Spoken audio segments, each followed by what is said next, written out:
Hi friends, my self सी ए जय चावला।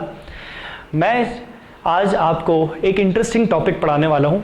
एक interesting topic AS11, मतलब आज हम बात करेंगे conceptual video on AS11। AS11 का नाम है effects of changes in foreign exchange rates.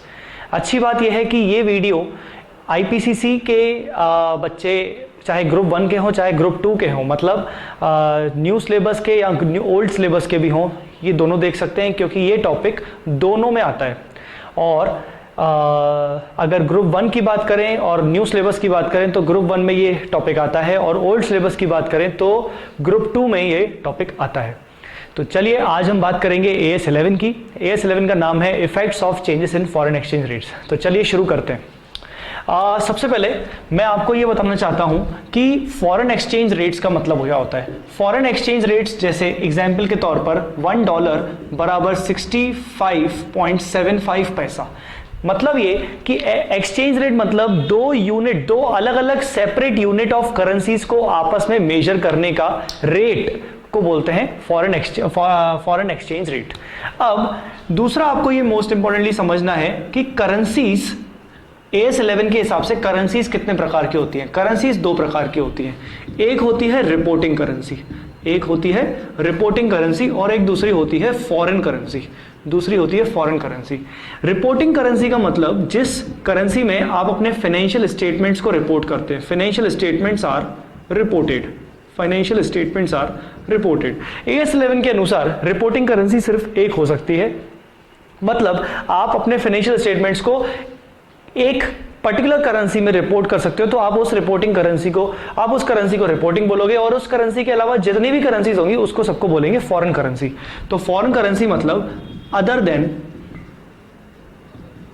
Reporting currency. Foreign currency का मतलब होता है अदर देन रिपोर्टिंग करेंसी। चलिए अब हम बात करेंगे इस AS के इंपॉर्टेंट पार्ट्स की। इस AS में क्या क्या चीजें हैं। सबसे पहले इस AS में फॉरेन करेंसी ट्रांजैक्शंस। सबसे पहले इस AS में फॉरेन करेंसी की ट्रांजैक्शंस के बारे में बात करता है, और उसके बाद फॉरेन ऑपरेशंस। उसके बाद ये AS बात करता है फॉरेन ऑपरेशंस की, और उसके बाद फॉरवर्ड एक्सचेंज कॉन्ट्रैक्ट्स। ये AS फॉरवर्ड एक्सचेंज कॉन्ट्रैक्ट्स के बारे में बात करता है। बट अगर आप मुझसे पूछोगे सर इस AS का सबसे मोस्ट इंपॉर्टेंट पार्ट क्या है, तो मैं आपको बोलूंगा सबसे मोस्ट इंपॉर्टेंट पार्ट है फॉरेन करेंसी ट्रांजैक्शन। मतलब ये मान लीजिए कि इस AS की जान है फॉरेन करेंसी ट्रांजैक्शन। चलिए फॉरेन करेंसी ट्रांजैक्शन के बारे में शुरू करते हैं। फॉरेन करेंसी ट्रांजैक्शन मतलब क्या सर? कोई भी ट्रांजैक्शन, चाहे वो सेल का हो, परचेज का हो, लेन देन हो, असेट का खरीदना हो, लोन का लेना हो, लोन का देना हो, इन्वेस्टमेंट परचेज करना हो, सेल करना हो, ऐसा कोई भी ट्रांजैक्शन जो फॉरेन करेंसी में होगा उस ट्रांजैक्शन को बोला जाएगा फॉरेन करेंसी ट्रांजैक्शन। मतलब आप इंडिया में बैठ के कर रहे हो ट्रांजैक्शन, चाहे आप बाहर की कंट्री में कोई भी कंट्री में बैठ के ट्रांजैक्शन कर रहे हो, बट द पॉइंट इज कि आपका ट्रांजैक्शन किस में होना चाहिए? फॉरेन करेंसी में होना चाहिए। तो उस ट्रांजैक्शन को कहा जाएगा फॉरेन करेंसी ट्रांजैक्शन। तो तकलीफ क्या है इसमें? क्या फॉरेन करेंसी ट्रांजैक्शन नहीं करना चाहिए या फिर करना चाहिए? तो फिर उसका रिकॉर्डिंग कैसा होना चाहिए? देखिए फॉरेन करेंसी ट्रांजैक्शन तो होते रहते हैं, कई सारी एंटिटीज होती हैं जिसके मेजर सेल्स, परचेजेस और लोन्स वगैरह लेना फॉरेन करेंसीज में ही होता है। तो अगर ऐसी कोई एंटिटी है जिसके ट्रांजैक्शन, जो इंडियन एंटिटी है जिसकी रिपोर्टिंग करेंसी इंडियन करेंसी है, जिसकी रिपोर्टिंग करेंसी मान लीजिए INR है, INR मतलब रुपी, इंडियन रुपी है, तो अगर वो एंटिटी अपने फाइनेंशियल स्टेटमेंट्स रुपी में बनाती है पर उसके ट्रांजैक्शंस जो हैं वो डॉलर, पाउंड, यूरो वगैरह में होते हैं, तो ऐसे ट्रांजैक्शंस को रुपी में ट्रांसलेट करना पड़ता है। और ट्रांसलेट करने की टेक्निक्स, ट्रांसलेट करने का मेथोडोलॉजी किस में बताया गया है? AS11 में, और उसका अकाउंटिंग ट्रीटमेंट भी बताया गया है AS11 में। तो AS11 फॉरेन करेंसी ट्रांजैक्शंस के बारे में क्या क्या कहता है, हम ये चीज जो समझेंगे फॉरेन करेंसी ट्रांजैक्शन के बारे में, तो हम ये चीज चार्ट बना के समझेंगे। तो चलिए यहीं से शुरू करते हैं। फॉरेन करेंसी ट्रांजैक्शन को सबसे पहले इनिशियली रिकॉर्ड किया जाएगा, initial recognition. Foreign currency transaction का इनिशियल रिकॉग्निशन मतलब जब पहली बार उसको रिकॉर्ड किया जाएगा तो आप उसको रिकॉर्ड आईएनआर पे ही करेंगे। आईएनआर पे करेंगे मतलब आप उसको इंडियन करेंसी में ही, मतलब रुपी में, मतलब रिपोर्टिंग करेंसी में आप उसको रिकॉर्ड करोगे अगर आपकी रिपोर्टिंग करेंसी इंडियन रुपी है, या अगर आपकी रिपोर्टिंग करेंसी कोई और है तो उस करेंसी में आप रिकॉर्ड करोगे। पर आपने तो ट्रांजैक्शन किया फॉरेन करेंसी में तो आप उसको ट्रांसलेट करोगे। तो ट्रांसलेट करने के लिए आपको कौन सा रेट यूज करना है? आपको वो रेट यूज करना है जिस दिन ट्रांजैक्शन हुआ, और उस रेट को बोलते हैं स्पॉट रेट। तो initial recognition at spot rate. Spot rate मतलब जिस दिन ट्रांजैक्शन हुआ उस दिन का एक approximate rate, spot rate. Spot rate का मतलब, मैं स्पॉट रेट का मतलब भी लिख देता हूं। स्पॉट रेट का मतलब होगा exchange rate on the date of transaction.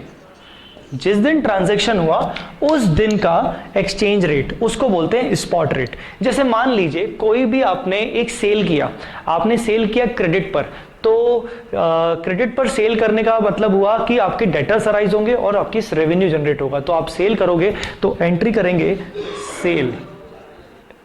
Cell किया तो उसकी एंट्री होगी डेटर्स टू सेल्स। पर आपने जो सेल किया वो डॉलर में किया, तो डॉलर को आपको कन्वर्ट करना है रुपीस में। तो कन्वर्ट करने के लिए आपको एक एक्सचेंज रेट की जरूरत पड़ेगी। वो एक्सचेंज रेट आप किस दिन का देखेंगे? वो एक्सचेंज रेट देखेंगे आप जिस दिन ट्रांजैक्शन हुआ उस दिन का रेट, उस दिन का एक अप्रॉक्सीमेट एवरेज रेट। उस रेट पे आप इसको ट्रांजैक्शन को रिकॉर्ड करेंगे। तो मोस्ट इंपॉर्टेंटली आपको ये ध्यान देना है, इनिशियल रिकॉग्निशन। दूसरा, सब्सिक्वेंट रिकॉग्निशन। ये सब्सिक्वेंट रिकॉग्निशन का मतलब क्या होता है? अगर सिंपल भाषा में आपको समझना है तो सब्सिक्वेंट रिकॉग्निशन का मतलब होता है revaluation of monetary item. Revaluation of monetary item. अब दो बातें आपको इंपॉर्टेंटली याद रखनी है। सबसे पहले, ये मॉनिटरी आइटम क्या होता है? सबसे मोस्ट इंपॉर्टेंट,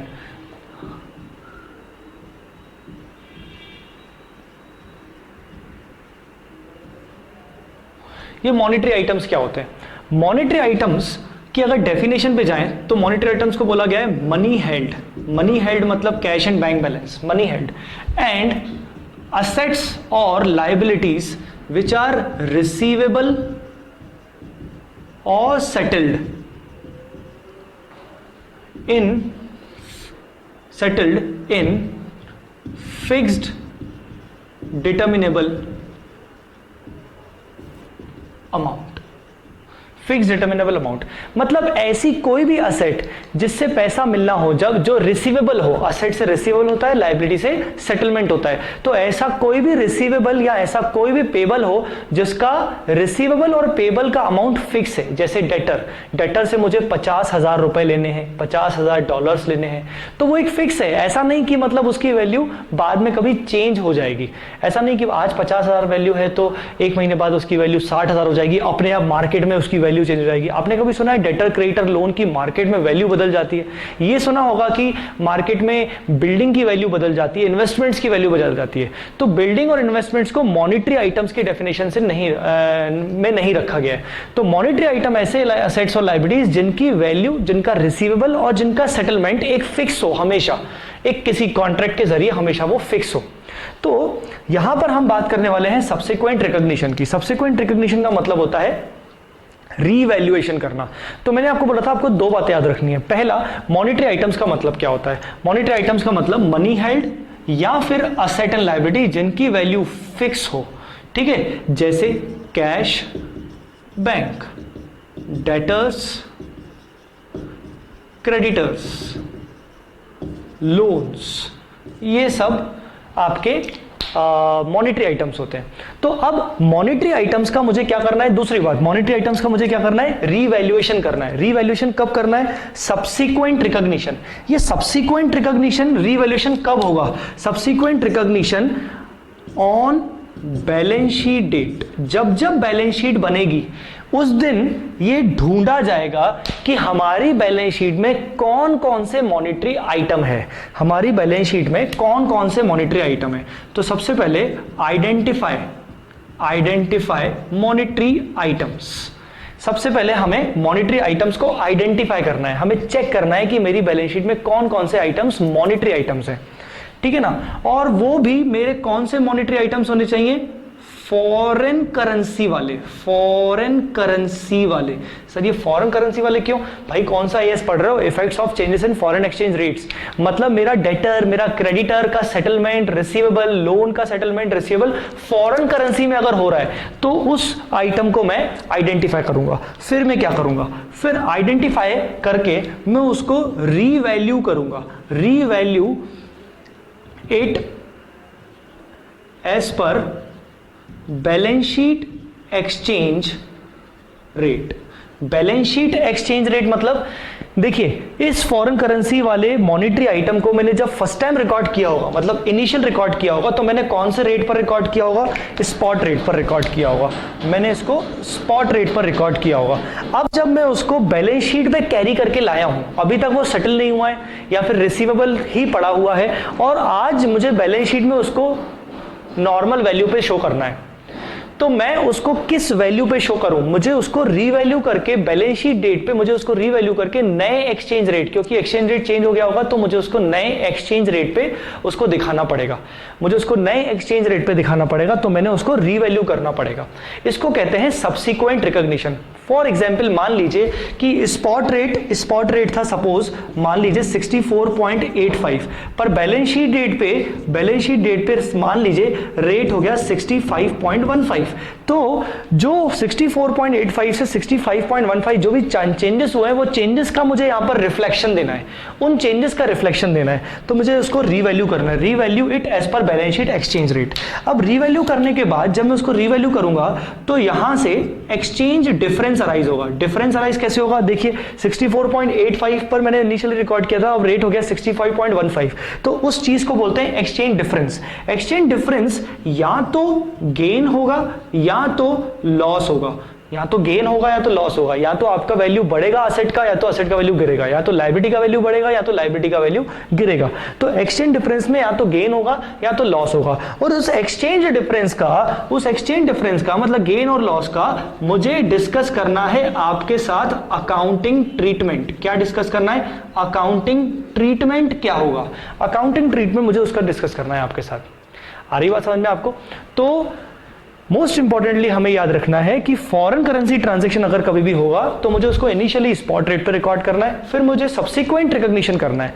सब्सिक्वेंट रिकॉग्निशन मतलब बैलेंस शीट डेट पर मुझे आइडेंटिफाई करना है कि मेरे पास ऐसे कौन कौन से मॉनिटरी आइटम्स हैं जो कि फॉरेन करेंसी में रिसीवेबल है या फॉरेन करेंसी में सेटलमेंट उनका होना है, और उन आइटम्स को मुझे बैलेंस शीट उस डेट पर जो भी रेट चल रहा है उस रेट के अकॉर्डिंग मुझे उनको लाना है, बैलेंस शीट में कैरी करना है। उसके कारण जो भी एक्सचेंज डिफरेंस आएगा, क्योंकि इनिशियल रिकॉग्निशन कुछ और रेट पे हुआ था और सब्सिक्वेंट रिकॉग्निशन कुछ और रेट पे हो रहा है, जो एक्सचेंज डिफरेंस आएगा उसको गेन या फिर लॉस कहा जाएगा। अब उस गेन और लॉस का क्या अकाउंटिंग ट्रीटमेंट होगा हमें वही समझना है। तो चलिए अब उसका अकाउंटिंग ट्रीटमेंट समझते हैं अपन। हम उसका अकाउंटिंग ट्रीटमेंट अभी समझने वाले हैं कि अकाउंटिंग ट्रीटमेंट क्या होगा। तो चलिए अकाउंटिंग ट्रीटमेंट की बात करेंगे।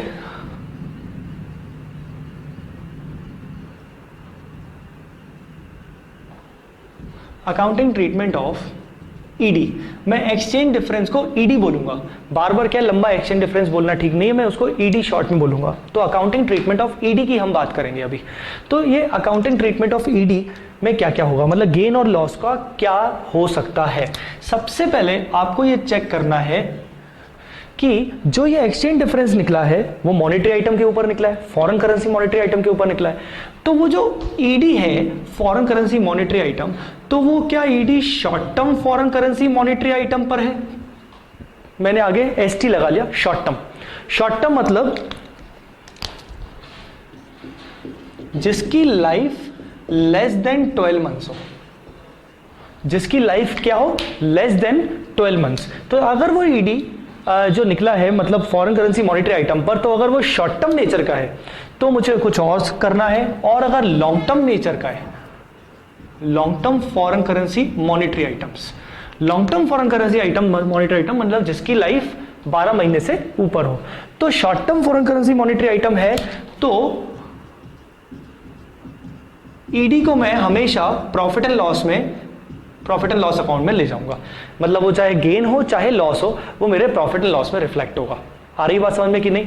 मैं आपको एक छोटे से एग्जांपल से करवाता हूं। जैसे मैंने आपको बोला कि मैंने सेल किया, डेटर्स टू सेल, तो मैंने उसको किस पे रिकॉर्ड किया? 64.85 पे। अब बैलेंस शीट पे जब मैं आया तो अब उसकी वैल्यू, अब अभी भी ये डेटर सेटल नहीं हुआ। मतलब बैलेंस शीट डेट पे मैंने ये आइडेंटिफाई किया कि मेरे को तो पैसे लेने हैं। मान लीजिए मुझे $5,000 लेने हैं, तो $5,000 की आज की वैल्यू मुझे निकालनी पड़ेगी 65.15 के अकॉर्डिंग। 64.85 से 64.15 ये रेट हो चुका है। तो कितना डिफरेंस आ गया? ये डिफरेंस आ गया 30 पैसे का। 30 पैसे से मेरे डेटर्स इंक्रीज हो गए, मतलब मुझे ज्यादा पैसा मिलना हो सकता है क्योंकि वैल्यू बढ़ चुकी है। तो ये 30 पैसे से मैं अपने डेटर्स को बढ़ा दूंगा। जब मैं 30 पैसे से अपने डेटर्स को बढ़ा दूंगा तो एंट्री होगी डेटर्स अकाउंट डेबिट 0.3 पैसा इंटू $5,000 टू एक्सचेंज गेन। मुझे ये फायदा हुआ टू एक्सचेंज गेन। तो अगर आप 30 पैसा मतलब 0.3 इंटू 5,000 करोगे, 0.3 इंटू 5,000 करोगे तो ये आ गया 1,500 रुपए। तो आपके डेटर्स की वैल्यू 1,500 रुपए से बढ़ गई। तो एक तो जाएगा डेटर में इफेक्ट और दूसरा इफेक्ट एक्सचेंज गेन का कहां जाएगा? प्रॉफिट एंड लॉस अकाउंट में, क्योंकि डेटर्स जो हैं वो मेरे सेटल होंगे विद इन 12 मंथ्स। तो वो मेरे short term foreign currency monetary item है। तो short term foreign currency monetary item का इफेक्ट सीधा सीधा ये है कि P&L में जाएगा। आ रही बात समझ में कि नहीं? अब आते हैं long term foreign currency monetary item. Long term foreign currency monetary item में सबसे पहले तो एक ऑप्शन दिया गया है कि या आप दो में से कोई भी एक ट्रीटमेंट अप्लाई कर सकते हो। दो में से कोई भी एक ट्रीटमेंट अप्लाई कर सकते हो। पहला ट्रीटमेंट या तो एक्सचेंज डिफरेंस को प्रॉफिट एंड लॉस अकाउंट में ले जाओ, सेम शॉर्ट टर्म की तरह। या तो एक्सचेंज डिफरेंस को प्रॉफिट एंड लॉस अकाउंट में ले जाओ, या फिर अगर आप एक्सचेंज डिफरेंस को प्रॉफिट एंड लॉस अकाउंट में नहीं दिखाना चाहते हो, आपको लगता है कि अनरियलाइज नेचर का गेन या लॉस है और मैं उसको P&L में नहीं डालना चाहता हूं, इकट्ठा मैं उसको P&L में नहीं दिखाना चाहता हूं, तो एक ऑप्शन है, आपको एक ऑप्शन दिया गया है।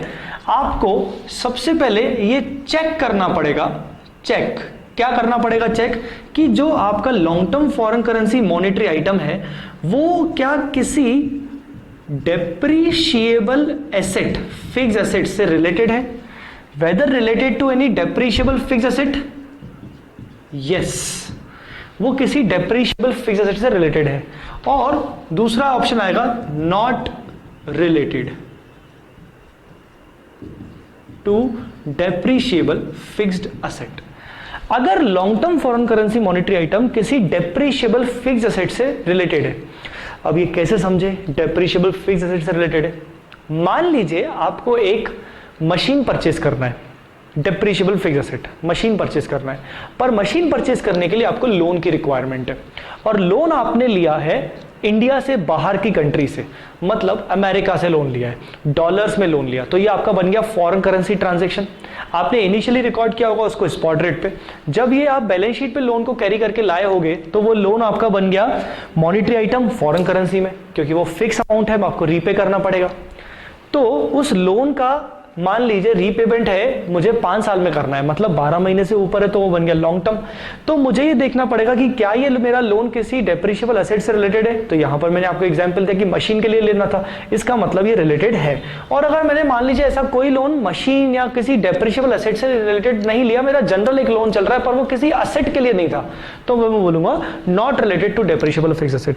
तो अगर मेरा long term foreign currency monetary item depreciable asset से रिलेटेड है तो मैं ईडी को, एक्सचेंज डिफरेंस को, चाहे वो गेन हो चाहे वो लॉस हो, उसको मैं डेप्रीशिएबल फिक्स्ड एसेट की कॉस्ट में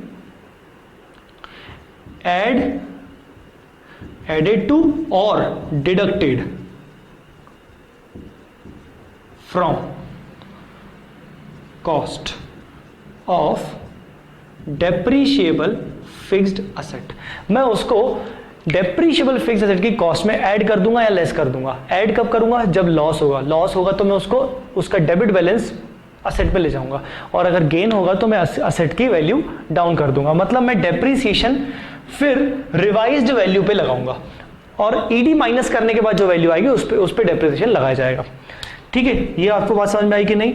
तो अगर ईडी एक्सचेंज डिफरेंस हुआ है, गेन या लॉस है, तो वो मेरी डेप्रीशिएबल फिक्स एसेट के ओरिजिनल कॉस्ट में से लेस या ऐड हो जाएगा। WDV जितनी बची है उसमें से लेस या ऐड हो जाएगा, और रिवाइज डेप्रिशिएशन निकाला जाएगा रिवाइज्ड वैल्यू पे। अब बात करते हैं not related to depreciable asset. अगर वो डेप्रिशिएबल एसेट से रिलेटेड नहीं है तो क्या होगा? देखिए, यहां पर मैंने मान लीजिए एक लोन लिया है, वर्किंग कैपिटल लोन है, जो कि मेरे सिर्फ बिजनेस में पैसा रोटेट करने के लिए काम आएगा। मैंने वो उस लोन से कोई एसेट नहीं परचेज करनी, तो ऐसे केस में वो जो लोन हो गया वो long term foreign currency monetary item not related to depreciable asset, fix asset है। तो इसका मैं क्या करूं? मैं ऐसे एक्सचेंज डिफरेंस को ट्रांसफर करूंगा, ट्रांसफर टू एक स्पेशल अकाउंट में ट्रांसफर करूंगा। उस स्पेशल अकाउंट का नाम होगा foreign currency monetary item translation difference account. Foreign currency monetary item translation difference account, जिसको आप FCMITD account, FC mid difference account के नाम से बोल सकते हो। तो मैं उस एक्सचेंज डिफरेंस को, चाहे गेन हो चाहे लॉस हो, मैं उसको FC मिड डिफरेंस में ले जाऊंगा, और FC मिड डिफरेंस को अमोटाइज किया जाएगा। अमोटाइज किया जाएगा बेटा। अमोटाइज का मतलब उसको थोड़ा थोड़ा करके प्रॉफिट एंड लॉस में डाला जाएगा। Amortise over the life of long term foreign currency monetary item. मान लीजिए मैंने वो लोन 5 साल के लिए लिया है, तो मुझे उसको 5 साल में राइट ऑफ करना पड़ेगा over the life of LTFCMI, और अप टू या टिल 31 मार्च 2020। मैं उसको 31 मार्च 2020 तक राइट ऑफ करूंगा। जो पहले होगा विच एवर इज अर्लियर। तो मैं उस foreign currency monetary item translation difference को अमोटाइज करूंगा, और अमोटाइज करके मैं उसको ले जाऊंगा P&L में। मैं उसको अमोटाइज कितने साल में करूंगा? जितनी लाइफ होगी long term foreign currency monetary item की, या फिर जितना भी 31 मार्च 2020 तक जितना भी लाइफ बचा होगा, विच एवर इज अर्लियर, जितने साल बचे होंगे। जैसे मान लीजिए अभी 2018 चल रहा है, तो 2018 से लेकर 2020 दो साल हुए लगभग, तो मैं उसको 2 साल में राइट ऑफ करूंगा। अगर मेरा लोन 5 साल का है तो मैं उसको 5 साल तक राइट ऑफ नहीं कर सकता, और अगर मेरा लोन 2020 से पहले ही राइट ऑफ हो रहा है, लाइफ कम है, तो मैं उसको कर दूंगा। तो कुल मिला के ये ट्रीटमेंट ओवरऑल आपको याद रखना है फॉरेन करेंसी ट्रांजैक्शन के लिए। तो इस पूरे चार्ट को आपको याद रखिएगा। फॉरेन करेंसी ट्रांजैक्शन का इनिशियल रिकॉग्निशन, सब्सिक्वेंट रिकॉग्निशन बहुत जरूरी है। बैलेंस शीट डेट पर रीवैल्यू करना, पर ऐसे प्लीज लिख के मत आइए कि सब्सिक्वेंट रिकॉग्निशन मींस रीवैल्यूएशन। आपकी समझ के लिए मैंने आपको बताया है। फिर आपको आइडेंटिफाई करना है मॉनिटरी आइटम फॉरेन करेंसी वाला होना चाहिए। रीवैल्यू करोगे आप उसको बैलेंस शीट डेट पर, बैलेंस शीट डेट का रेट लोगे, एक्सचेंज डिफरेंस आएगा। एक्सचेंज डिफरेंस का general rule short term nature का है तो P&L में, लॉन्ग टर्म नेचर का है तो एक ऑप्शन है, या तो आप उसको P&L में ले जाओ, या तो आप उसमें चेक कर सकते हो कि वो लॉन्ग टर्म अगर है तो डेप्रिशिएबल फिक्स एसेट से रिलेटेड है कि नहीं है। डेप्रिशिएबल फिक्स एसेट से रिलेटेड है तो आप उसको डेप्रिशिएबल फिक्स एसेट के में प्लस या माइनस कर सकते हो, अदरवाइज उसको आप FC मिड डिफरेंस अकाउंट में डाल सकते हो। FC मिड डिफरेंस का अनअमोटाइज्ड बैलेंस कहां शो होगा? रिजर्व्स एंड सरप्लस में। कहां शो होगा? Reserves and surplus. मतलब FC मिड डिफरेंस में मान लीजिए आपने 1 लाख रुपए डाले, उसमें से आपने 20,000 को राइट ऑफ कर दिया, रिमेनिंग 80,000 आप उसको कहां दिखाओगे? रिजर्व्स एंड सरप्लस में सेपरेट दिखेगा वो। तो ये बात को याद रखना है पूरा। चलिए, I am done with the most important element of AS 11, that is foreign currency transaction. So guys, इसको आप प्रॉपरली अच्छे से इसको आप रिवाइज कर लीजिए, आपके ये काम का है। तो अपन अगले लेक्चर में अगले लेक्चर में उसको और चीजें बात करेंगे। अभी के लिए इतना ही। Thank you so much.